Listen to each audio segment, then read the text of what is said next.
जय हिंद दोस्तों। उम्मीद है आप सब लोग अच्छे होंगे। आज हम 4 अक्टूबर 2024 के विजनर्स न्यूज को सिंप्लीफाई करेंगे। कल जो मैंने आपको क्वेश्चंस दिए थे ये उसके आंसर्स हैं 2 एंड 3 अक्टूबर के, CADAC, और ये आपके आज के क्वेश्चंस रहेंगे। आज कोई मेंस के लिए क्वेश्चन नहीं है क्योंकि कोई भी आर्टिकल मुझे ऐसा नहीं लगा जो कि मेंस से अच्छा उससे क्वेश्चन फॉर्म हो पाए। ठीक है, आपको ये अगर पीडीएफ चाहिए तो आप टेलीग्राम ग्रुप ज्वाइन कर सकते हैं, साथ ही साथ टेलीग्राम का चैट ग्रुप भी ज्वाइन कर सकते हैं। अगर अपना कोई डाउट है या फिर कोई अपना आंसर आप भेजना चाहते हैं तो ठीक है। सैटरडे संडे है तो मैं टाइम मिलेगा तो चेक कर लूंगा। चलिए शुरू करते हैं। सबसे पहले भाई इंपॉर्टेंट न्यूज है उसको पहले लेंगे, जो लीस्ट इंपॉर्टेंट है उसको बाद में लेंगे। तो यहाँ पे देख लीजिए कि प्राइम मिनिस्टर जी ने लॉन्च किया है धरती आबा जनजातीय ग्राम उत्कर्ष अभियान।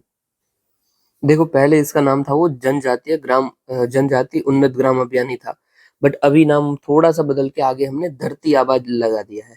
धरती आबा कौन थे भाई? तो बिरसा मुंडा को धरती आबा के नाम से जाना जाता था। वो वॉज बिरसा मुंडा। तो जो मुंडा रिबेलियन के लीडर थे वो बिरसा मुंडा के। ठीक है, मुंडा रिबेलियन को हम उलगुलन के नाम से भी जानते हैं। यही यूपीएससी ने पीवाईक्यू भी पूछ लिया है, अभी ईयर में भूल गया हूँ, शायद 21 या फिर 20 में पूछा हुआ है। ओके, ये स्कीम पे क्या करते हैं हम इनको भी देख लेंगे उलगुलन को। सबसे पहले स्कीम क्या है भाई? धरती आबा जनजातीय ग्राम उन्नत ग्राम अभियान। तो भाई जो भी ट्राइबल विलेजेस है हमारे, वहां पे जो सोशल इंफ्रास्ट्रक्चर है उसको हम और अच्छा करेंगे, जैसे कि हेल्थ, एजुकेशन, लिवलीहुड एक्सेट्रा। फिर इसमें कितने बेनिफिशियरी है? तो ओवर 5 करोड़ ट्राइबल बेनिफिशियरी है, और 30 स्टेट के अंदर ये और यूनियन टेरिटरी के अंदर है ये। इसके अंदर 25 से ज्यादा सेक्टर्स इंटरवेंशन और 17 से ज्यादा मिनिस्ट्री एक साथ जुड़े हुए हैं और सब साथ मिलकर काम करेंगे। जो भी फंडिंग होगी वो सेंटर और स्टेट दोनों की तरफ से आएगी। टेन्योर इसका 5 साल का होगा, और इसकी मॉनिटरिंग कौन करेगा? तो पीएम गति शक्ति पोर्टल के थ्रू होगा। ओके, अभी ट्राइबल पॉपुलेशन के बारे में देख लेते हैं। देखो अब से ना मैंने ये शुरू किया है कि जो भी आपके नोट्स में डालने वाला डेटा हो ना, उसको मैं साइड में लिख दूंगा कि इसको आप नोट्स में डाल लो। आप क्या कीजिए कि 3 पेपर बना लीजिए अपने पास, चार चार एक पेपर बना लीजिए, अलग अलग छोटी छोटी कॉपी बना लीजिए 10-10 पेज की, GS1, 2, 3, 4, और जिधर जिसकी न्यूज आ रही है उधर आप इसको डालिए। ठीक है, जैसे कि ट्राइबल पॉपुलेशन है तो ये डेटा सेट है, इसको आप एग्जाम में यूज कर सकते हो, तो इसको अपने नोट्स में आप डालोगे। इसलिए मैं बाजू में लिख रहा हूँ नोट्स कि आप इसको नोट्स में डालो। हर एक चीज को नोट्स में नहीं डालना होता है, इसलिए जिसको डालना जरूरी है उसको मैं हर एक में लिखता जाऊंगा।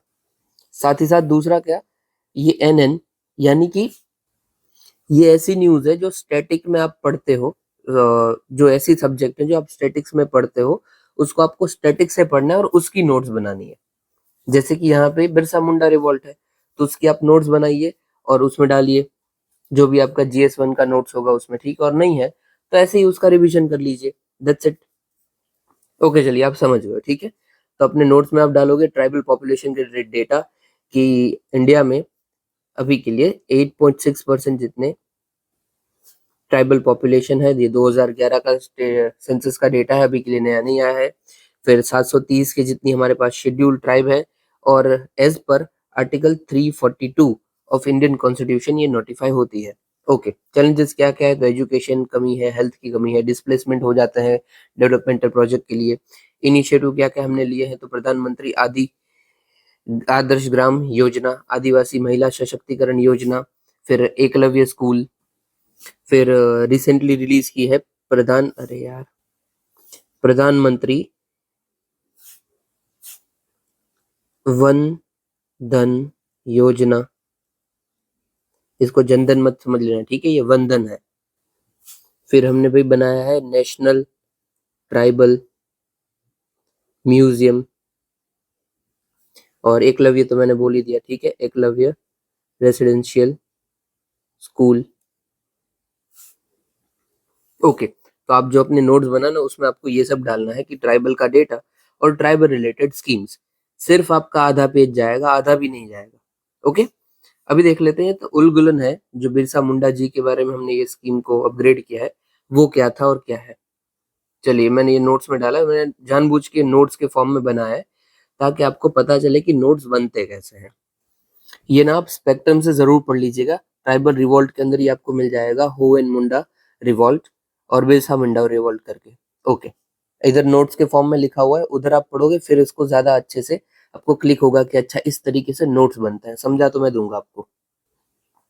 तो भाई सबसे पहले बिरसा मुंडा रिवॉल्ट 1899 में शुरू हुआ था। इसको दूसरे कौन से नाम से जाना जाता है, तो उलगुलन या फिर ग्रेट टुमुल्ट के नाम से जाना जाता है। किसके अगेंस्ट ये था, तो भाई ब्रिटिशर्स जब आए थे उन्होंने लगा दी थी जमींदारी सिस्टम उस एरियाज में, कि भाई बड़े बड़े लैंडलॉर्ड लग जाते थे और वो फिर जो भी ये खेती कर रहे हैं उनसे बड़ा बड़ा पैसा मांगते थे कि भाई इतना दो इतना दो, और ये नहीं दे पाते थे तो इनकी जमीनें हथिया ली जाती थी, इनको फोर्स्ड लेबर करवाया जाता था। तो देखिए जमींदारी सिस्टम आई, बहुत सारा नुकसान, और पेन बदल लेता हूँ मैं। ये जमींदारी सिस्टम आई, नुकसान होने लगा इन लोगों का, और क्या करने लगा, फोर्स लेबर करना पड़ा इन लोगों को। फोर्स मतलब लेबर मतलब बेगारी, बेगार, तो ये क्या है, तो फोर्स लेबर। ओके, अभी फोर्स लेबर करना पड़ रहा है तो भाई बिल्कुल अच्छा नहीं लगेगा, राइट। तो इन लोगों ने रिवॉल्ट कर दिया against religious and political independence, for religious and political independence. क्यों, क्योंकि सिर्फ इतना ही नहीं था, ब्रिटिशर्स उधर मिशनरी एक्टिविटीज भी करते थे। वो कोशिश करते थे कि उधर के जो ट्राइबल्स हैं उन्हें बहला फुसला के क्रिश्चियन में कन्वर्ट कर देने का। और पॉलिटिकल तो आपको पता ही है। फिर क्या हुआ, रिवॉल्ट होता है, 2 साल थोड़े ही टाइम के अंदर बिरसा मुंडा को अरेस्ट कर लिया जाता है फॉर 2 years। ओके, उनको लगता है ब्रिटिशर्स को एक रिवॉल्ट खत्म हो जाएगा, बट रिवॉल्ट खत्म नहीं होता है, रिवॉल्ट कंटिन्यू रहता है। और अगेन अभी ये किनको टारगेट करते हैं, स्पेशली दीकूज को टारगेट करते हैं। हमने संथल रिबेलियन के टाइम पे देखा था कि दीकूज कौन से, तो भाई ये थे आउटसाइडर्स जो कि मनी लेंडर्स का काम करते थे या फिर मिशनरी एक्टिविटीज करते थे, ठीक है। तो डीकूज को टारगेट किया जाता है। अभी ब्रिटिशर्स को लगता है भाई कुछ तो कड़क स्टेप्स लेने पड़ेंगे, तो वो रिवॉल्ट को सप्रेस करते हैं ब्रूटली। हालांकि ब्रिटिशर्स को रियलाइज हो जाता है कि भाई ऐसे चलेगा नहीं, इसलिए वो क्या करते हैं कि जो सबसे पहले तो ये बेगार जो था ना उसको अबॉलिश कर देते हैं, भाई बेगारी नहीं चलेगी, बेगार खत्म। साथ ही साथ वो टेनेंसी एक्ट 1903 लाते हैं जिसमें बोलते हैं कि खून कट्टी सिस्टम रिकॉग्नाइज है, भाई चलेगा। वो क्या है समझ लेंगे। और दूसरा वो बोलते हैं कि छोटा नागपुर टेनेंसी एक्ट 1908, जिसके अंदर ये बता देते हैं कि कोई भी ट्राइबल लैंड नॉन ट्राइबल को ट्रांसफर नहीं हो सकता है। ये क्यों बताया, क्योंकि भाई जमींदारी सिस्टम ये लोग वही कर रहे थे ना कि अगर ट्राइबल पैसा नहीं भर पा रहे थे, अपने खेत से जो भी पैसा नहीं दे पा रहे थे, ये क्या करते थे जमींदार, जमीन हथिया लेते थे। तो अगर ये हम ला देते हैं कि भाई ट्राइबल की जमीन कोई भी नॉन ट्राइबल नहीं ले पाएगा, तो जमींदार ये कर ही नहीं पाएंगे। साथ ही साथ जो ये बेगार परफॉर्म होता था, फोर्स लेबर, वो भी नहीं हो पाएगा। तो जो ट्राइबल की इशू थी वो तो वही रिफॉर्म, वो तो सॉल्व हो गई, राइट। तो कायदे से हम क्या मानते हैं कि जो बिरसा मुंडा रिवॉल्ट था वो सक्सेसफुल था। और एक एक्स्ट्रा इन्फो कि भाई टेनेंसी एक्ट 1903 में खून कट्टी सिस्टम को रिकॉग्नाइज किया गया था। ये खून कट्टी कट्टी सिस्टम क्या था, तो ये जमींदारी सिस्टम जब नहीं आया था ना उससे पहले चल रहा था ट्राइबल के बीच में, उसको फिर से रिकॉग्नाइज कर दिया, मतलब जो था वैसा का वैसा कर दिया, एकदम मस्त। तो भाई इसमें ये लोग क्या बोलते थे कि भाई जितना भी लैंड है वो सारा का सारा लैंड सब एक साथ मिलकर ऑन करेंगे। तो भाई कलेक्टिव ओनरशिप थी पूरी की पूरी क्लैन की, और क्लैन को ये लोग क्या बोलते थे, किल्ली बोलते थे। ओके, फिर इंडिविजुअल जो भी है वो उनको कल्टीवेशन करने का राइट है, मतलब मैं चाहता हूँ कि भाई मैं इसमें एरिया में गेहूं होगा तो उगा सकता हूँ। ओनरशिप कलेक्टिव है, बट कल्टीवेशन आप कर सकते हो। साथ ही साथ जो आपका लैंड इनहेरिटेंस है कि ये किसको ट्रांसफर होगी आपकी लैंड, तो वो भी कोई पर्टिकुलर इंडिविजुअल नहीं लेगा, वो भी पूरा का पूरा क्लैन ही लेगा, क्लैन को ही ट्रांसफर होगी, ठीक है। That's it. अभी देखिए अपनी पूरा का पूरा को आधे से कम पेज में बना लिया ना, कि भाई बिरसा मुंडा रिवॉल्ट क्यों, तो जमींदारी सिस्टम, दिक्कत क्या थी, तो बेगारी, रिवॉल्ट हुआ, बिरसा अरेस्ट हुए, रिवॉल्ट कंटिन्यू रहा, सप्रेस हो गया, और फिर क्या रिजल्ट्स आए उसके, तो अबोलिशन ऑफ बेगार टेनेंसी एक्ट, छोटा नागपुर टेनेंसी एक्ट। और उसमें से छोटा सा अलग चीज क्या थी, तो खून कट्टी सिस्टम थी, जिसका ये मतलब था। ओके, अभी देखो अगर क्वेश्चन आता है ना, पीवाईक्यू रिपीट होते हैं, डायरेक्ट नहीं होते, इनडायरेक्ट होते हैं। अगर क्वेश्चन आता है तो क्या बन सकता है कि ये खून कट्टी सिस्टम क्या था, या फिर छोटा नागपुर टेनेंसी एक्ट में क्या बोला गया था। अगर हमने ये कर लिया है तो definitely there is very less chance कि उधर हम गलती करेंगे। डन। तो आप ऐसे अपने नोट्स बनाओगे, कोई भी टॉपिक हो, हर एक एक शब्द लिखिए। अगर फिर आपको याद नहीं आता है तो बुक खोल के देख लीजिए ना कहाँ बुक भागी जा रही है, बट शब्द देख लिखिए। आपके नोट्स एकदम कंसाइज होने चाहिए। ओके, चलो नेक्स्ट न्यूज़ कवर करते हैं, ठीक है? उम्मीद करता हूँ आप समझ गए होगे, नहीं समझ में आया तो मुझे बताना, हम बात कर लेंगे। ओके। भाई नेक्स्ट न्यूज़ है कि कैबिनेट ने अप्रूव किया है पीएम राष्ट्रीय कृषि विकास योजना और कृषि उन्नत योजना। अभी इन शॉर्ट क्या है, बहुत सारी कृषि के रिलेटेड स्कीम चलती रहती है, ठीक है? हमने सोचा कि ये सारी की सारी स्कीम को एक में ला देते हैं, और ऐसी हमने दो स्कीम बनाई, मतलब दो स्कीम के अंदर ला दिया, ठीक है? एक तो राष्ट्रीय कृषि विकास योजना और दूसरा कृषि उन्नत योजना। ओके, इससे भाई फायदा क्या होगा? एक तो सबसे पहले हम कॉम्प्रिहेंसिव एक प्लान बना सकते हैं कि भाई ऐसे ही हमें काम करना है, और सबका एक एक ही प्लान में सब कुछ आ जाएगा। फिर हम जो एनुअल प्लान है उसको स्ट्रीमलाइन कर सकते हैं कि भाई कैसे अप्रूव होगा, एक बार में अप्रूव कर दो, दिक्कत कुछ आ रही है तो उसको एक बार में सॉल्व कर दो, और पर्टिकुलर स्टेट अपना एनुअल एक्शन प्लान ला सकते हैं।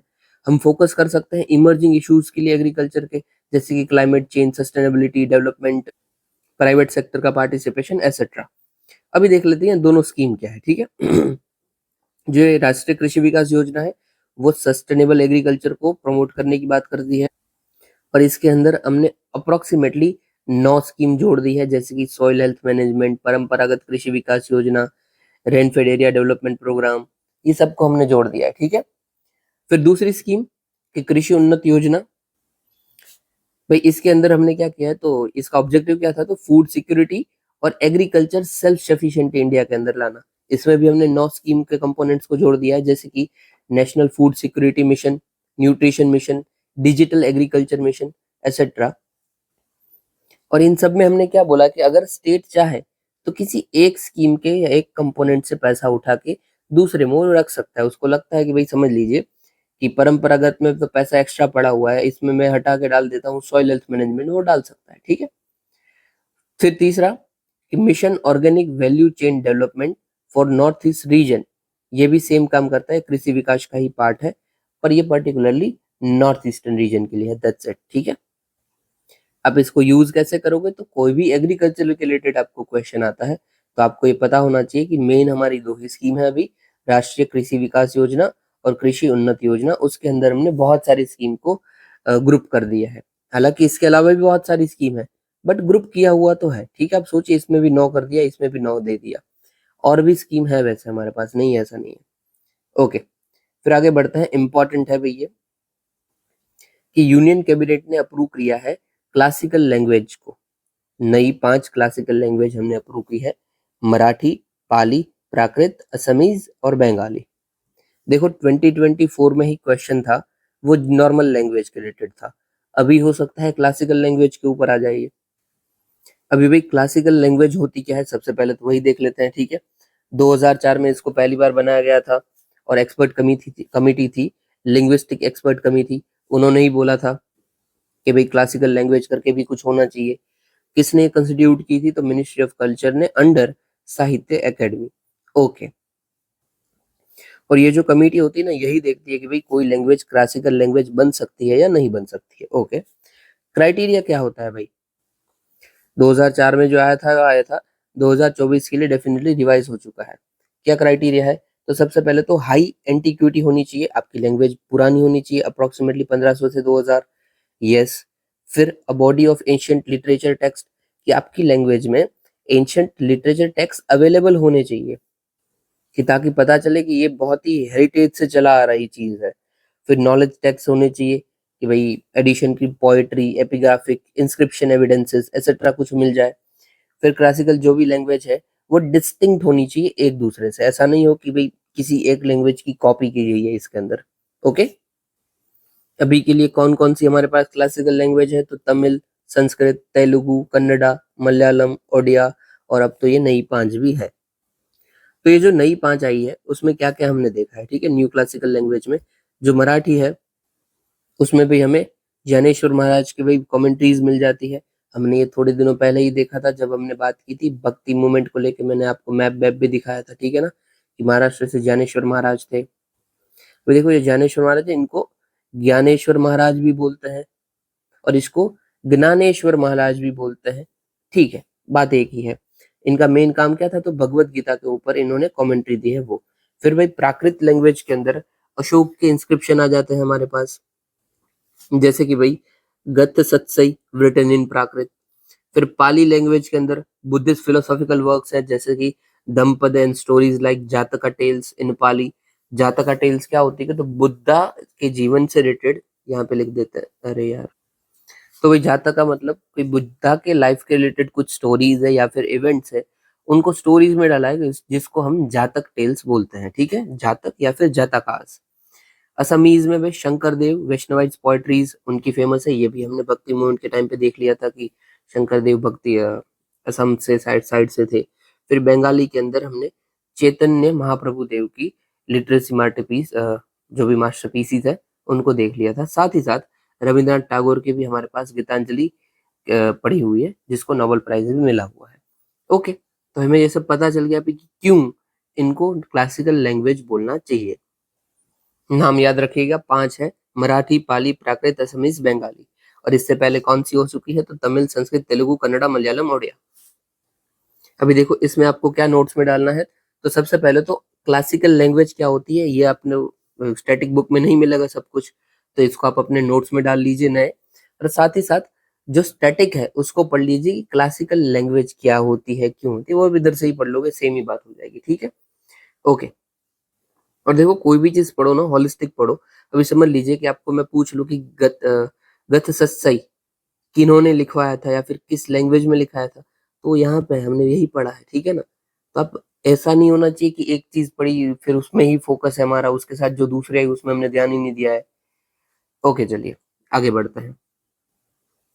फिर ऊपर की लैंग्वेज, ऊपर की है कि भाई कैबिनेट ने अप्रूव किया है national mission on edible oil for oil seeds. देखो national mission of edible oil में दूसरा भी हमारा चलता है, oil palm, national mission on edible oil on oil palm, ये हमारा दूसरा है ऑयल सीड्स। अभी अगेन न्यूज में क्या क्या आप देखोगे, तो एडिबल ऑयल क्या होता है, क्यों होता है, क्या इंडिया करता है, एक्सेट्रा, ये आपका नॉर्मल नोट्स में जाएगा। और बाकी जनरल नोट, न्यूज स्पेसिफिक कोई चीज ऐसी नहीं है जो आपको नोट्स में ऐड करनी है। ओके, एडिबल ऑयल के बारे में देख लेते हैं। तो भाई हम रोज खाते पीते हैं, तो हमें तो पता ही है कि हम यूज करते हैं, बट जितना भी यूज होता है ना इंडिया के, उसमें से 57% जितना इंपोर्ट होता है, क्योंकि हमारी डोमेस्टिक डिमांड है नहीं, सॉरी डोमेस्टिक प्रोडक्शन है नहीं। हमारा फोकस क्या रहेगा इस स्कीम के अंदर, तो भाई प्रोडक्शन हमें बढ़ाना है अपना सबसे पहले तो, साथ ही साथ कलेक्शन एंड एक्सट्रैक्शन को भी हमें बढ़ाना है from secondary sources like cotton seed, rice bran और tree bran oils. Okay, approach क्या क्या रहेगी, तो हाई यील्डिंग वेराइटी सीड्स आप यूज कीजिए, क्योंकि सीड के ऊपर है ना ऑयल सीड, तो हाई यील्डिंग वेराइटी सीड हम यूज करेंगे। एक्सटेंड करेंगे cultivation into rice and potato fallow lands. Okay, promote करेंगे इंटर क्रॉपिंग और क्रॉप डाइवर्सिफिकेशन। फिर वैल्यू चेन, इंटर क्रॉपिंग क्या होती है भाई, तो एक क्रॉप मैंने डाला, फिर बाजू में दूसरा क्रॉप, मतलब दूसरा मतलब कोई अलग ही आइटम का क्रॉप डाल, जैसे कि ये पोटैटो का डाला मैंने, और ये मैंने डाल दिया टमाटर का, ये एंड हो गया इंटर क्रॉपिंग की, दो क्रॉप को एक साथ उगाना। और क्रॉप डाइवर्सिफिकेशन मतलब अलग अलग क्रॉप उगाना, डाइवर्सिफाई करना मेरी क्रॉपिंग पैटर्न को। ओके, फिर वैल्यू चेन क्लस्टर्स क्या होते हैं, तो ये जिससे ज्यादा वैल्यू मिल रहे हो ऐसा आप ग्रुप बनाओगे, वैसा क्लस्टर बनाओगे अक्रॉस। ये जो वैल्यू चेन क्लस्टर्स है, हम ये 347 यूनिक डिस्ट्रिक्ट के साथ मिलकर बनाएंगे। हमारा फोकस क्या रहेगा कि फार्मर को एक्सेस मिले हाई क्वालिटी सीड्स की, और उसको ट्रेन किया जाए गुड एग्रीकल्चर प्रैक्टिस के साथ साथ, और उन्हें एडवाइजरी भी हम प्रोवाइड करेंगे। नॉर्मल बात है, इन शॉर्ट समराइज में, समरी में मैं बता दूं कि क्रॉपिंग पैटर्न हमें चेंज करनी है, फार्मर्स को हमें एडवाइजरी का देनी है, एडवाइस देनी है, और उनको अवेयरनेस एंड ट्रेनिंग प्रोवाइड करनी है। साथ ही साथ हमारे जो सीड्स हैं वो हाई यील्डिंग वैरायटी के सीड्स यूज करने हैं। दैट्स इट, नॉर्मल बात है, ठीक है। हम ऐसे भी पता कर सकते हैं कि भाई फार्मिंग को कैसे अच्छा करना, तो यही सब होते हैं। ओके, साथ ही साथ timely availability of quality seeds हम कैसे करवाएंगे, तो साथी पोर्टल है हमारा। साथी पोर्टल का मेन फोकस ही क्या है, तो सीड में देखना। देखो साथी पोर्टल का फुल फॉर्म क्या है, तो seed authentication traceability and holistic inventory portal. इसके अंदर हम बड़ी बड़ी कंपनीज या फिर बड़ी छोटी कोई भी कंपनी के साथ कोलाबोरेशन करेंगे। साथ ही साथ हमने सीड हब बनाएंगे और सीड स्टोरेज यूनिट भी बनाएंगे। ग्रेट, टेन्यूर क्या रहेगा इस स्कीम का, तो 7 years का रहेगा। ओके। दूसरे क्या क्या इनिशिएटिव हमने लिए हैं एडिबल ऑयल के प्रोडक्शन को बढ़ाने के लिए, तो जैसे मैंने बताया national mission of edible oil, oil palm, जो हम पाम ऑयल यूज करते हैं ना, वो उसका अराउंड 70 to 80% हम कहाँ से लेते हैं, तो वही दो ही कंट्री हमारी, इंडोनेशिया एंड मलेशिया। तो याद रखना है आपको, ठीक है ना। और इवन शायद ना इससे क्वेश्चन भी आ गया है, मुझे पक्का याद नहीं है कि भाई इंडिया साउथ ईस्ट एशिया से ही क्यों, साउथ ईस्ट एशिया पे डिपेंडेंट है अपने ऑयल के लिए, अपने एडिबल ऑयल के लिए। शायद क्वेश्चन आया, मुझे पक्का याद नहीं आ रहा है। और ऐसा कुछ है कि भाई क्यों edible oil south east Asia में ही ज्यादा मिलता है, कुछ इस तरीके का है। ओके चलिए आगे बढ़ते हैं कि भाई प्रधानमंत्री अन्नदाता आय संरक्षण अभियान भी बनाया है। इसमें हम क्या करते हैं, जो ऑयल सीड जो भी फार्मर उगाता है उस पर एमएसपी देते हैं। एमएसपी मतलब मिनिमम सपोर्ट प्राइस, कि आपको कम से कम इतना तो पैसा गवर्नमेंट दे ही देगी। कि समझ लीजिए कि फार्मर ने उगाए हैं कोई ऑयल सीड, और जब पूरा का पूरा क्रॉप जाग जा मतलब उग जाता है, फार्मर जब बेचने जाता है तो उन्हें पता चलता है कि यार इसकी तो मार्केट ही गिर गई है, मैंने उगाया तब 100 रुपए चल रहा था, अभी तो ये 20 रुपए हो गया है। तो गवर्नमेंट एमएसपी ऑलरेडी बता के रखी है, डिक्लेयर करके रखती है कि भाई इस चीज के ऊपर हम कम से कम 110 रुपया तो आपको देने वाले हैं। तो फार्मर को वो टेंशन नहीं होता है कि हाँ भाई कम से कम इतना तो मिलने ही वाला है, फिर जैसी मार्केट वैसा। अब ये पैसा हम जो एमएसपी होती है वो कैसे डिसाइड होती है, तो A2+FL सिस्टम से डिसाइड होती है। ये चलो अभी रहने दीजिए, वही टॉपिक चेंज हो गया जाएगा तो आपको थोड़ा समझ नहीं आएगा। ऐसे ही बता देता हूँ, A2+FL क्या है।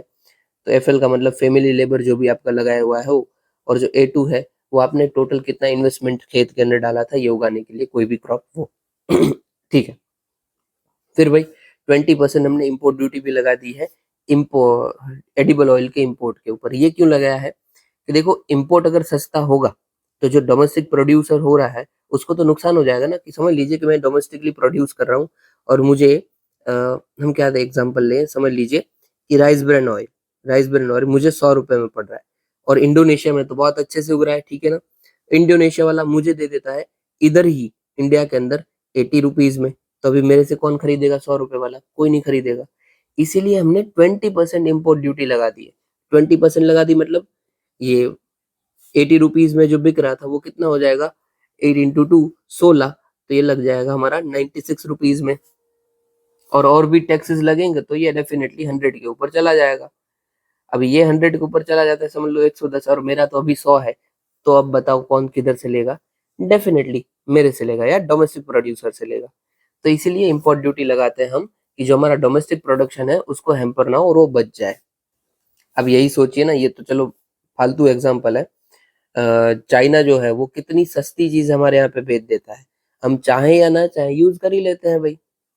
अभी आपके मोबाइल कवर का मैं एग्जांपल लेता हूँ, आप खुद चेक कर लीजिएगा, आप जो भी मोबाइल कवर यूज कर रहे हो ना, देर इज 90% चांसेस कि वो चाइना से इम्पोर्ट हुआ होगा। इवन अभी तो चाइना वाले क्या करते हैं, तो उनको पता है कि भाई चाइना की इम्पोर्ट लोग थोड़ा रिलेक्टेंस से देखते हैं, तो वो चाइना लिखते ही नहीं है प्रोडक्शन में, वो कंट्री ऑफ ओरिजिन लिखते हैं PRC। अभी PRC देख के बंदा छोड़ता है, हाँ कोई होगी कंट्री छोड़ो, but what is PRC? PRC मतलब पीपल रिपब्लिक ऑफ चाइना। ये आप नोट कीजिए, कोई भी प्रोडक्ट होता है काफी जगह पे PRC लिखा हुआ होता है, और बहुत सस्ता होता है। या फिर चाइना वाले क्या करते हैं पता है, कि वो खुद बनाते ही नहीं है, वो ऐसा करते हैं कि भाई एक काम करो, इंडिया के अंदर कोई छोटी मोटी फैक्ट्री पकड़ो और हमारे जो भी प्रोडक्ट है ना वो इसको बेच दो। फिर ये जो छोटी मोटी जो भी कंपनी है वो क्या करेगी, उसको सिर्फ एक मार्क लगाना है कि प्रोड्यूस इन इंडिया, बट कायदे से ये इधर ही हुआ है चाइना के अंदर। इधर सिर्फ आपके सिर्फ लोगो लग रहा है कि भाई produce in India, that's it. तो बहुत कुछ होती है, इसी को हम टैकल करने के लिए ये फिर इम्पोर्ट ड्यूटी एक्सेट्रा सब लगाते हैं। ओके। फिर भाई IBI ने रिलीज किया है रिपोर्ट ऑन माइबोर बेंचमार्क। अभी सबसे पहले तो भाई माइबोर का फुल फॉर्म देख लीजिए, आधी बात आपको उधर ही समझ आ जाएगी। माइबोर मतलब Mumbai inter bank outright rate. Inter bank क्या होता है कि बैंक आपस में जो भी पैसा लेन देन करेगी उसमें कौन सा रेट लगेगा वो। ठीक है, अभी समझ लीजिए कि मैं हूँ SBI है मैं, और ये है HDFC। मुझे अचानक से पैसों की जरूरत पड़ जाएगी कि मुझे अपना जो NDTL था वो मेंटेन नहीं हो रहा था। NDTL नहीं पता तो आप वीडियो देख लेना, मैंने अपलोड किया हुआ है। या फिर मेरा CRR मेंटेन नहीं हो रहा था, उसका भी वीडियो है। CRR मेरा मेंटेन नहीं हो रहा था तो मैंने क्या किया, SBI हूँ मैं, मैंने HDFC से बोला कि भाई थोड़ा पैसा तेरे पास है तो एक दिन के लिए मुझे दे दे कि मेरा CRR मेंटेन नहीं हो रहा है, क्योंकि अगर नहीं होगा तो आरबीआई बड़ी पेनल्टी मारेगा। तो बस अब ये एचडीएफसी मुझे किस रेट पे देगा पैसा, उसी को बोलते हैं इंटर बैंक रेट। और ये कौन सा इंटर बैंक, मतलब कितना लगाना चाहिए, उसका कुछ रेफरेंस तो होना चाहिए ना। वही रेफरेंस है अपना माइबॉर, कि एचडीएफसी माइबॉर देखेगा कि अच्छा माइबॉर कितना चल रहा है, माइबॉर चल रहा है 2%। तो एक काम करो, मैं 2.2 पे आपको दे देता हूँ, दैट्स इट। ओके, ये इंटर बैंक रेट है कि एक दूसरी बैंक आपस में कितने में ट्रेड करती है पैसों का। ओके, ये फर्स्ट कब इंट्रोड्यूस हुआ था, थोड़ा सा हिस्ट्री। तो भाई एनएससी ने 1998 में इंट्रोड्यूस किया था। ये इंटरेस्ट रेट बेंचमार्क है which bank borrow unsecured fund from one another. मैंने आपको समझा दिया एचडीएफसी का और एसबीआई का एग्जांपल, ठीक है। फिर इसको कंप्यूटेड और पब्लिश कौन करता है, तो FBIL financial benchmark India private limited करता है, ऑन डेली बेसिस करता है, ठीक है। ये ध्यान दीजिएगा, डेली बेसिस क्वेश्चन आएगा तो ये लाइन जरूर पूछी जाएगी। फिर currently computed based on traded executed in national dealing system NDS call system. Okay, issues of MIBOR क्या है, तो भाई नैरो वॉल्यूम, मतलब बहुत ही वॉल्यूम में कम होता है मनी मार्केट के अंदर। और हाँ, अभी ठीक है, अभी इधर कुछ काम का नहीं है, इसको हटा दीजिए, ये कुछ कभी काम का नहीं है, ये सब हटा दीजिए। अभी काम की बात, जो ये बैंक आपस में ले रही है, इंटर बैंक ट्रांजेक्शन कर रही है, ये किसका पार्ट है, तो it is part of call money market. अभी देखो, कॉल मनी में 3 कैटेगरी होती है। तो देखिए, ये मैंने फोटो डाल दिया, बहुत पुराना है, एक बार मैंने डिस्कस भी किया हुआ है, ये एक बार फिर से डाल दिया है, ठीक है। ये देखो, ये सब मनी मार्केट के इंस्ट्रूमेंट है। इसमें बहुत सारे होते हैं कि भाई ट्रेजरी बिल्स है, हमारा कैश मैनेजमेंट बिल है, एक्सेट्रा एक्सेट्रा। उसमें ही एक चीज होती है, वो होती है कॉल मनी मार्केट, की कॉल मनी। ओके, अभी कॉल मनी में कैसे ट्रेड होता है, मतलब पैसा ही है इन शॉर्ट, इधर उधर होने वाला। अब इस कॉल मनी में 3 कैटेगरी है, एक तो नॉर्मल कॉल मनी, दूसरा नोटिस मनी, और तीसरा टर्म मनी। अभी कॉल मनी मतलब एक दिन तक पैसा चाहिए अगर एक दूसरी बैंक को, तो उसको कॉल मनी बोलेंगे। फिर 2 से 14 दिन के लिए चाहिए तो उसको नोटिस मनी बोलेंगे, और 14 से ज्यादा दिन के लिए चाहिए तो उसको हम बोलेंगे टर्म मनी, ठीक है। अभी देखो, इसमें भी क्राइटेरिया है, क्या सारी बैंक एक दूसरे के साथ या फिर सारे फाइनेंशियल इंस्टीट्यूशंस एक दूसरे के साथ ये ट्रेड कर सकते हैं कॉल मनी वाला, तो नहीं, नहीं कर सकते हैं। जैसे कि देखो, ऑल इंडिया फाइनेंशियल इंस्टीट्यूशंस, फिर म्यूचुअल फंड्स वाले, फिर इंस्टीट्यूशनल कॉमर्स वाले, ये बोरो नहीं कर सकते हैं, ठीक है। लैंड जरूर कर ले पर बोरो नहीं कर सकते हैं। अब क्यों बोरो नहीं कर सकते हैं, जनरल है, बहुत ही जनरल नॉलेज है, कि क्या म्यूचुअल फंड वालों को सीआरआर एसएलआर ऐसा कुछ भी मेंटेन करना होता है, नहीं करना होता है। तो फिर उनको अचानक से मनी की जरूरत भी क्या पड़ेगी, इसलिए वो बोरो नहीं कर सकते। हालांकि वो लैंड जरूर कर सकते हैं, क्योंकि पैसा पड़ा हुआ है, आपको देना है तो लैंड कर दीजिए, देयर इज नो इशू, ठीक है।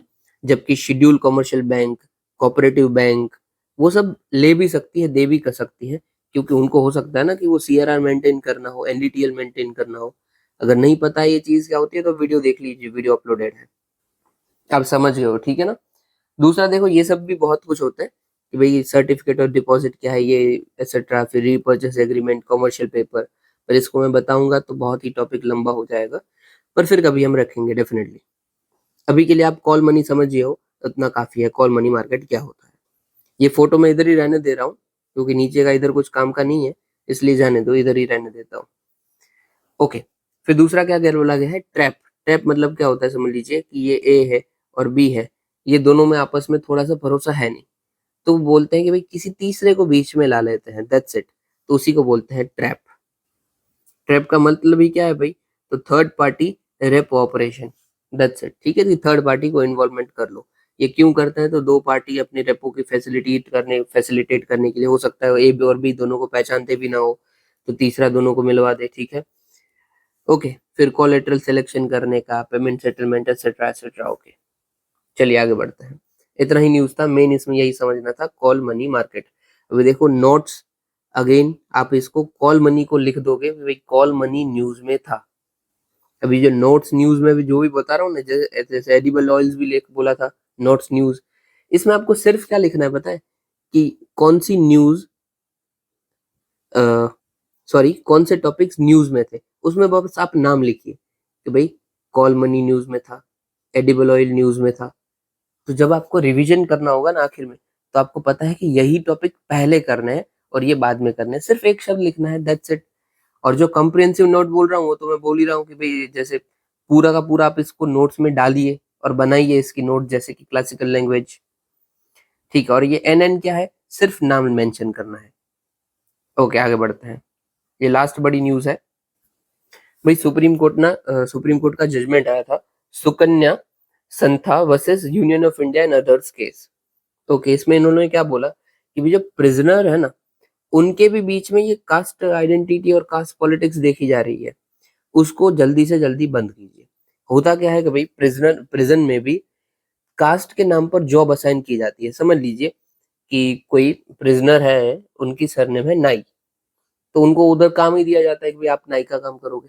कोई दर्जी है तो उनको दर्जी, और उसके मुताबिक ना डिस्क्रिमिनेशन भी होता है। सिर्फ इतना नहीं है कि आपको उसके अकॉर्डिंग काम दिया गया है, डिस्क्रिमिनेशन भी उसके अकॉर्डिंग किया जाता है। कोई भाई समझ लीजिए कि राजपूत ब्राह्मण है तो उनके साथ अच्छा व्यवहार किया जा रहा है, कोई चमार है तो उनके साथ गाली गलौज किया जा रहा है। तो इसीलिए सुप्रीम कोर्ट ने बोला कि ये सब बंद कर दीजिए, कि एटलीस्ट प्रिजन के अंदर कास्ट सिस्टम और डिस्क्रिमिनेशन नहीं होना चाहिए। और जो डी नोटिफाइड ट्राइब है और जो हैबिचुअल ऑफेंडर्स है, उनके साथ भी जो डिस्क्रिमिनेशन होता है उसको भी हमें बंद करना है।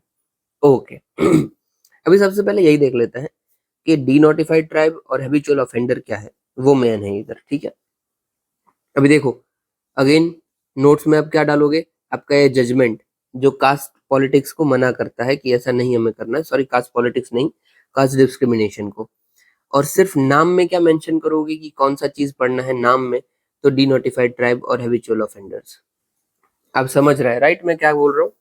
अभी देखो, डी नोटिफाइड ट्राइब, जब ब्रिटिश का एरा चल रहा था ना, तब इस ट्राइब को कायदे से ऐसा बोला जा रहा था कि ये भाई क्रिमिनल ट्राइब है, कि ये क्रिमिनल ही, इनके जो भी निकलेंगे वो क्रिमिनल क्रिमिनल ही निकलेंगे।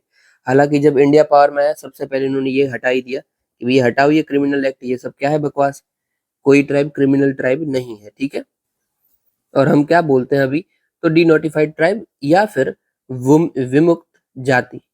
ओके, तो आप समझ गए डी नोटिफाइड ट्राइब क्या है, ठीक है, जो अब तक नोटिफाई कहीं पे हुई नहीं है और जो काफी ज्यादा बिछड़ी हुई है। इसके भी देखो कायदे से क्राइटेरिया होते हैं, बट अभी समझाने का टाइम नहीं है, इसलिए थोड़ा सा जाने देते हैं। फिर हैबिचुअल ऑफेंडर्स की बात बोली गई है। हैबिचुअल ऑफेंडर कौन से होता है, जो हो सकता है कि बार बार क्राइम कर रहे हो, बट उसका मतलब ये नहीं ना कि कोई बार बार छोटा मोटा क्राइम करे तो उसके साथ आप डिस्क्रिमिनेशन करोगे। इससे होता क्या है, कई बार क्या होता है कि इस बंदे ने क्राइम किया ही नहीं है, फिर भी उसको पकड़ के हैरेस किया जा रहा है कि तूने ही किया होगा, सो वो ठीक नहीं है, ठीक है। अभी इद्दत कमीशन की रिपोर्ट आई थी, उन्होंने बोला ही था कि जो हैबिचुअल ऑफेंडर्स एक्ट आपने लेके आया ना, उसको जितना जल्दी हो सकता है उतना हटाइए, क्योंकि यही स्कोप देता है हैरेसमेंट का to the member of denotified tribe. क्योंकि ये लोग ऐसा ही मानते हैं कि जो डी नोटिफाइड ट्राइब के मेंबर हैं वो हैबिचुअल ऑफेंडर्स हैं।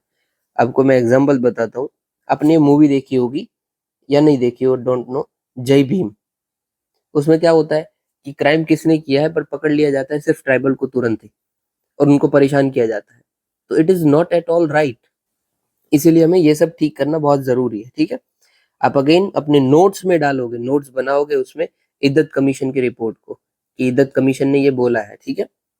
और न्यूज में क्या डालोगे, भाई ये न्यूज में था कुछ ऐसा, दैट्स इट। अभी क्या डी नोटिफाइड ट्राइब है, उसके लिए कुछ गवर्नमेंट कर रही है, डेफिनेटली कर रही है। हमने national commission for denotified nomadic and semi nomadic tribe बना दिया है 2014 में, और उसको स्टैट्यूटरी स्टेटस भी दे दिया है। स्टैट्यूटरी मतलब किसी एक्ट के थ्रू कोई चीज बनती है तो वो स्टैट्यूटरी स्टेटस मिल जाता है, और किसी कॉन्स्टिट्यूशन में उसे मेंशन किया जाता है किसी एक्ट आर्टिकल के अंदर, तो वो कॉन्स्टिट्यूशनल बॉडी है। अभी के लिए ये स्टैट्यूटरी बॉडी है। ओके, तो आप समझ गए हो, ठीक है, कि D notified tribe, habitual offender और इद्दत कमीशन की रिपोर्ट भी क्या थी। ओके, अब ये जजमेंट की हाइलाइट्स को देख लेते हैं भाई, क्योंकि वो इसी के अकॉर्डिंग बातचीत कर रही है, ठीक है, इसी की सब बात है। वो भी बोल रहे हैं कि भाई सबसे पहले तो कास्ट बेस्ड डिस्क्रिमिनेशन को हमें खत्म करना है, क्योंकि ये अनकॉन्स्टिट्यूशनल और वायलेट करता है आर्टिकल 14, 15, 17, 21, 23 ऑफ कॉन्स्टिट्यूशन। साथ ही साथ प्रिजन के अंदर कोई भी ऐसा कॉलम है प्रिजन के अंदर जो कास्ट का रेफरेंस दे रहा है तो उसको हटाइए और डिलीट कीजिए, क्योंकि प्रिजन के अंदर आप क्यों कास्ट बेस्ड पॉलिटिक्स खेल रहे हो, क्यों कास्ट लाने की जरूरत है, कुछ मतलब नहीं है। साथ ही साथ बोला है कि with in the period of 3 months सारे के सारे स्टेट्स को अपने जो भी प्रिजन मैन्यूल है उनमें चेंजेस करने जरूरी है, रिवाइज करना है, ठीक है, सारे स्टेट्स को प्रिजन मैन्यूल, क्योंकि prison is a state subject. इसलिए सारे प्रिजनर सारे स्टेट्स को रिवाइज करना है। और यूनियन को क्या बोला है कि आपको अपना model prison manual 2016 and model prison and correctional service act 2023 को भी रिफॉर्म करने की जरूरत है, चेंजेस लाने की जरूरत है। अभी देखो इसमें क्या चीज है कि प्रिजन भले ही स्टेट सब्जेक्ट है, बट सेंटर भी उसके ऊपर लॉ तो बना ही सकता है, ठीक है, कि प्रिजन कैसे ट्रीट होंगे। और ये मॉडल प्रिजन एक्ट मैनुअल क्या बोलता है, सब स्टेट को ये एक गाइडलाइंस प्रोवाइड करता है, इंस्पिरेशन प्रोवाइड करता है कि आपको कैसे काम करना चाहिए। और ये जो एक्ट ला दिए हैं ये भाई अगेंस्ट कोऑपरेटिव फेडरलिज्म है, बट चलता है थोड़ा बहुत कि भाई कैसे आप प्रिजनर्स को ट्रीट करोगे और कैसे उसको ठीक करोगे। ओके। और फिर साथ ही साथ हैबिचुअल ऑफेंडर्स का जो भी आपने बोला है उसको ठीक कीजिए, इट इज नॉट राइट। जो भी आपकी उसकी डेफिनेशन है वो रिस्पेक्टिव स्टेट लॉज के अकॉर्डिंग होनी चाहिए। अब समझ गए हो, ठीक है ना। इन शॉर्ट इसमें क्या बोला गया था कि प्रिजन के अंदर कास्ट बेस्ड डिस्क्रिमिनेशन होता है, उसको बंद करना है। और स्पेशली किन के साथ हो रहा है, तो डीनोटिफाइड ट्राइब्स है और उनको हैबिचुअल ऑफेंडर्स बोल के उनके साथ किया जा रहा है। ये आपको इनडायरेक्टली सोसाइटी में भी अब ये GS2 लिखा है, ये GS1 में भी हमें काम आएगा, ठीक है, कि जो सोसाइटी का बात होगी उधर भी आएगा कि भाई सुप्रीम कोर्ट ने रिसेंटली सुकन्या संथा जजमेंट में ये बोला है कि हमें जो प्रिजन में डिस्क्रिमिनेशन है उसको बंद करना है, या फिर इद्दत कमीशन की रिपोर्ट भी आप कोट करो और ये भी लिखो कि भाई मॉडल प्रिजन मैनुअल को हमें रिवाइज करने की जरूरत है, एक्सेट्रा। ठीक है, चलिए सारी बड़ी न्यूज कवर हो गई है। अभी हम छोटी न्यूज देखते हैं, उसमें देखो खास कुछ है नहीं इसलिए जल्दी देखेंगे। सबसे बड़े भाई इनपुट टैक्स क्रेडिट, ये क्या होता है समझ लीजिए। अगर आपके पास कोई दुकान या बिजनेस ना तो आपको इजीली समझ आएगा जाएगा कि हर एक इंसान GST भरता है, ठीक है ना, मतलब जो कि जिसका बिजनेस है वो GST भरता है, हम भरते हैं वो तो अलग बात है, दुकान वाले भी GST भरते हैं। अभी समझ लीजिए किसी के बाद ऐसा हो सकता है ना कि कोई रॉ मटेरियल ले रहा है फिर उसको प्रोसेस करके मेन प्रोडक्ट बेच रहा है, तो बस ये क्या कर सकता है कि कोई भी वो चीज ऐसी ले रहा है ना तो उसमें वो दिखा सकता है कि ये भाई मेरा जो है वो कैपिटल इन्वेस्टमेंट है, इसी के थ्रू मेरा धंधा आगे बढ़ने वाला है, चलने वाला है। तो ये जो कैपिटल इन्वेस्टमेंट होता है ना इसके ऊपर जो GST लगा होता है उसको दे दिया जाता है रिफंड। समझ लीजिए रिफंड कैसे होगा कि भाई मेरा टोटल GST बन रहा था 1 रुपया, 10 रुपया, 10 रुपया, और उसमें से कैपिटल इन्वेस्टमेंट समझ लीजिए मैंने फ्रिज लिया था जो मेरे धंधे के लिए बहुत जरूरी था, उसमें GST लगा था 2 रुपया। तो जब मैं GST भरने जाऊंगा ना तो भरना तो मुझे 10 रुपया ही है, बट थोड़े टाइम बाद मुझे 2 रुपए वापस आ जाएंगे, दैट्स इट। इसी को बोलते हैं इनपुट टैक्स क्रेडिट, कि टैक्स में आपको वापस आ गया। और ये इनपुट मतलब क्या है, तो ये फ्रिज जो था वो मेरा धंधा बढ़ाने के लिए है ना, मेरे धंधे के लिए इनपुट है, ये जरूरी है, इसलिए इनपुट का टैक्स का क्रेडिट मिल गया मुझे कि ये ले वापस ले ले 2 रुपए। अब ये जो सेल में ये एक्सेट्रा एक्सेट्रा धंधे दूसरे जगह पे यूज करते हैं ना कि किसी को वही फोन खरीदना है, मोबाइल खरीदना है, तो बोल लिया कि यार मामा आपका GST नंबर दे दो ना, मुझे सस्ता पड़ जाएगा। ये इलीगल है कायदे से, क्योंकि वो उसमें उनके बिजनेस में नहीं जा रहा है, तो ऐसा नहीं करना चाहिए, इट इज GST फ्रॉड। इसको हम बोलते हैं घोस्ट ITC या फिर फेक ITC क्लेम्स। अगर पकड़े जाते हैं तो इतना बड़ा बड़ा फाइन लगता है ना, तो पूछिए मत, बट ठीक है ऐसा होता है, ठीक है। इसी के अकॉर्डिंग सुप्रीम कोर्ट ने 2 गाइडलाइंस इशू कर दी है कि आप कैसे टेस्ट करोगे कि कोई इनपुट टैक्स क्रेडिट ठीक है या नहीं, एलिजिबल है या नहीं है। 2 गाइडलाइन में क्या है भाई, और हाँ भाई ये पर्टिकुलर ना बात कर रहा है कंस्ट्रक्शन की, ITC जो कंस्ट्रक्शन के अंदर लगता है उसकी, और उसी की गाइडलाइन है। तो सबसे पहले वो देखेंगे फंक्शनलिटी, कि जो भी बिल्डिंग बन रही है कंस्ट्रक्शन की बात है ना, तो क्या वो क्वालिफाई करती है या नहीं एज अ प्लांट और नॉट। और दूसरा ये देखेंगे कि एसेंशियलिटी प्रिंसिपल को फॉलो करती है कि नहीं, मतलब कि ये रेंटिंग और लीज के अंदर आती है या नहीं आती है, क्या ये फॉलो करती है कि नहीं सेंट्रल GST एक्ट को, शेड्यूल 2 क्लॉज 2 क्लॉज 5 को, एक्सेट्रा। इन शॉर्ट याद रखने का कुछ जरूरत नहीं है, हमारा मेन काम यही था कि ITC क्या होता है उसको याद रखना, ठीक है। और ये क्यों दिया जाता है ITC, कि ऐसा ना हो कि टैक्स के ऊपर टैक्स लगे, कैस्केडिंग इफेक्ट ना हो, कि मैं उधर 10 रुपए दे के आ रहा हूँ, फिर मैंने वही प्रोडक्ट बेचा उससे प्रोसेस करके, तो उसके ऊपर भी वही मैं 10 के रुपए दे दे रहा हूँ, तो ऐसा ना हो, इसलिए हमने ये ITC रखा है कि आप वापस ले लेना यार इनपुट टैक्स क्रेडिट। ओके, यही चीज बताई गई है। नेक्स्ट देख लीजिए, आकाश तीर, ये BEL ने बनाया है, भारत इलेक्ट्रॉनिक लिमिटेड ने। इन शॉर्ट देखो आकाश और तीर, ये कोई भी एयर डिफेंस सिस्टम है, एयर से कोई भी हमारे ऊपर अटैक आता है तो ये उसको आकाश में ही, एयर में ही काउंटर कर देगा और हमें बचा लेगा, दैट्स इट। तो ये डिफेंस सिस्टम है कि आपके ऊपर कोई भी अटैक होगा, ये सामने ऊपर से मिसाइल छूटेगी और सामने सामने टकरा के ये न्यूट्रलाइज कर देंगे, दैट्स इट। अभी अभी आपने देखा होगा न्यूज में क्यों है, तो इसराइल के ऊपर ईरान ने बहुत सारे रॉकेट फायर किए थे और अराउंड 90% जितने रॉकेट न्यूट्रलाइज हो गए। ईरान के आयरन डोम ने इसको बचा लिया था, इसलिए न्यूज में था। हमारा मतलब हमारी सिस्टम भी न्यूज में है। साथ ही साथ हमने ये अभी अभी कंप्लीट भी किए हैं भाई, इक्विजिशन ऑफ 100 आकाश तीर इन डिफेंस सिस्टम। फिर हमारे पास दूसरी कैसी कौन सी टेक्नोलॉजी है, तो S-400 है, जो कि हमने रशिया से ली हुई है। ओके, फिर आगे बढ़ते हैं नीचे। राजा रवि वर्मा, देखो बहुत ही आउटस्टैंडिंग पेंटर थे। आपने डेफिनेटली इनकी पेंटिंग देखी होगी इधर या उधर, पर आपको पता नहीं होगा, ठीक है। न्यूज में क्यों था, तो उनकी डेथ एनिवर्सरी 2 अक्टूबर को, इसलिए न्यूज में थे। ओके, क्या क्या कंट्रीब्यूशन रहा है, सबसे पहले तो भाई ये बिलोंग करते थे family of Maharaj of Travancore in Kerala. Okay, इसीलिए इसको वॉज एड्रेस्ड एज राजा। साथ ही साथ इनके काम को रिकॉग्नाइज करते, यहाँ पे देख लीजिएगा, लॉर्ड कर्जन ने इन्हें केसरे हिंद गोल्ड मेडल दिया था और उनको नाम से बोला जाता था। उन्होंने ही इनको राजा का टाइटल भी दिया था। हालांकि वो त्रावणकोर से भी थे इसलिए राजा, साथ ही साथ इनको भी ये मेंशन किया गया था साइटेशन अवार्ड में कि राजा रवि वर्मा। ये भी master father of modern Indian art बोला जाता है। ये मास्टर थे ऑयल पेंटिंग अंदर। ये थीम्स इनकी क्या थी, इंडियन माइथोलॉजी, जैसे कि रामायण एंड महाभारत जैसी। इनकी फेमस वर्क्स कौन कौन से हैं, तो Damayanti talking to swan, Shakuntala looking for Dushyant, Nair lady adorning her hair and Shantanu and Matsya Gandha. ये सब आपने ना देखी ही होगी कहीं ना कहीं, I don't know whether, but definitely देखी होगी। इवन ना साथ ही साथ चलो ये बात ना गलत है कि हमारे जो भी ना हिस्टोरिकल स्क्रिप्चर्स होते हैं ना, उनको ये ब्रिटिशर्स बोल देते थे माइथोलॉजी। माइथोलॉजी क्या होती है, जो मिथ्स से बनी हुई है, जिसके अंदर बहुत सारी मिथ हो सकती है, उससे पूरा का पूरा बनता है माइथोलॉजी। ब्रिटिशर्स बोले वो तो ठीक है, पर हम इंडिया वाले ही अपने स्क्रिप्चर्स को क्यों माइथोलॉजी बोलते हैं?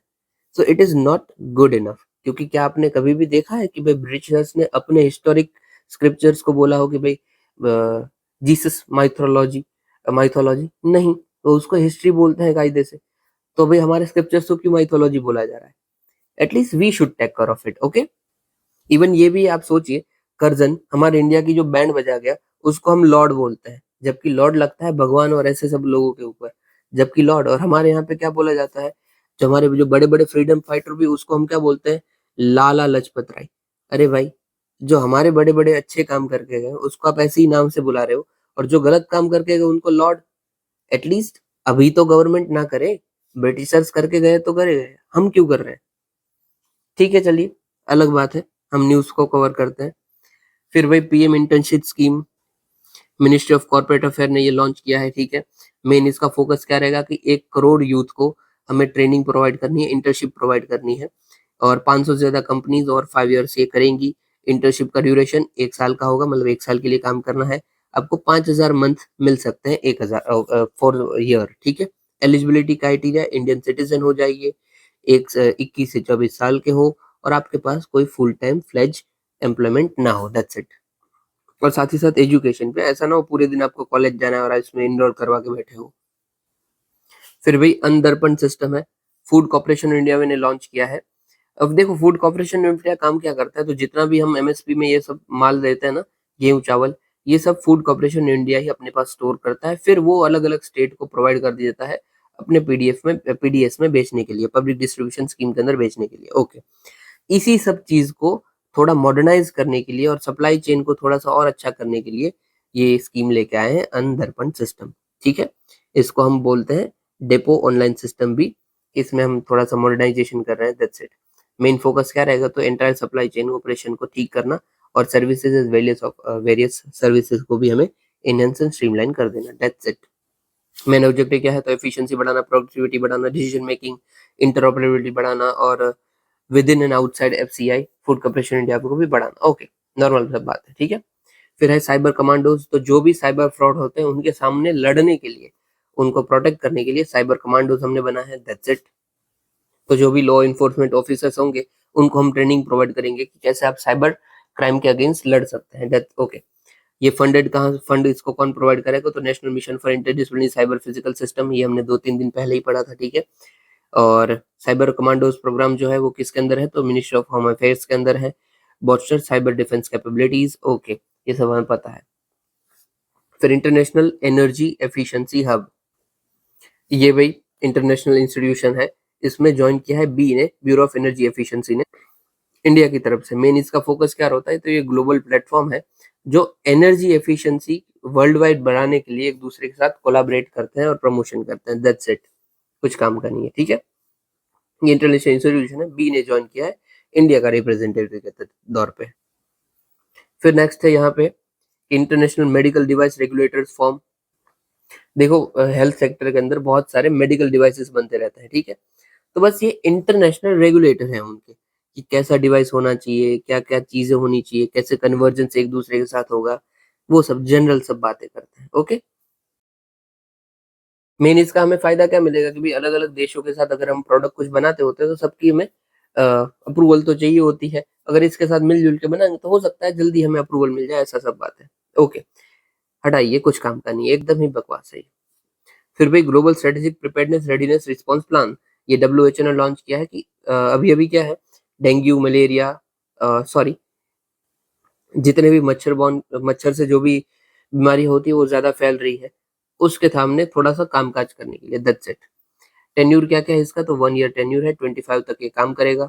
मेन फोकस क्या रहेंगे, तो एनर्जी कोऑर्डिनेशन, इमरजेंसी कोऑर्डिनेशन करना है, कोलैबोरेट करना है, community protection, safe and scalable care, access to countermeasures etcetera, और अलाइन करना है ग्लोबल इनिशिएटिव को, ये जो SRSPRP हमने किया है, to align with global vector control response 2017 to 30 and global arbovirus initiative. इसका मेन फोकस क्या है, जो भी वेक्टर बॉर्न डिजीज होते हैं ना, उसको कंट्रोल करना। That's it. ओके, अब ये डेंगू और जीका वायरस ये सब की बात हो रही है, तो भाई एडिस नाम के मच्छर से होता है ये, और मलेरिया भाई किससे होता है, अभी आप मुझे ये बता दीजिए, मैं नहीं बताता हूँ, ठीक है, कि मलेरिया, अरे यार क्यों नहीं दिख रहा है, मलेरिया किसके थ्रू होता है, मच्छर तो होता ही है, बस उस मच्छर का नाम क्या है, ठीक है, वो आप कमेंट सेक्शन में मुझे बता दीजिएगा। बस यही था आज के वीडियोस में। अगर आपको वीडियो अच्छा लगा हो तो लाइक कमेंट शेयर सब्सक्राइब जरूर कीजिएगा। ये क्वेश्चन को अटेम्प्ट कीजिएगा ताकि आपको भी पता चले कि आपका रिटेंशन पावर कितना अच्छा है।